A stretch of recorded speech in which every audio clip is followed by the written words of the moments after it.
Շուտով Հայաստան եկող Turkish Airlines ավիաընկերությունը մեծ հնարավորություններ է ընձեռում ուղիղ չվերթներ իրականացնելու համար։ Այսօր մամուլի ասուլիսում ասել է զբոսաշրջության կոմիտեի նախագահ Լուսինե Գևորգյանը։ Նրա խոսքով դեպի Լոս Անջելես ուղիղ չվերթներ իրականացնելու բազում տարբերակներ են դիտարկել, իսկ թուրքական ավիաընկերությունը հնարավորություն է ընձեռում Երևան-Լոս Անջելես չվերթներ իրականացնելու։ Ինչ է սա քննարկվում, որովհետև մենք ունենք տարածաշրջանում հարևան Իրան, որը կարող է ապահովել նաև այդ թռիչքներում բոլոր տոմսերի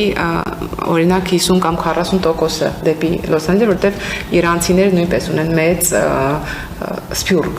Միացյալ Նահանգներում։ Ներկայումս Հայաստանի շուկա մտնում է նաև Air Baltic ավիաընկերությունը։ Մայիսից կսկսվեն ուղիղ չվերթները Երևան-Ռիգա, իսկ հունիսից կմեկնարկի նաև Երևան-Լոնդոն-Երևան ուղղությունը։ Ըստ կոմիտեի նախագահի նոր համագործակցությունները կխթանեն զբոսաշրջիկների հոսքը դեպի Հայաստան։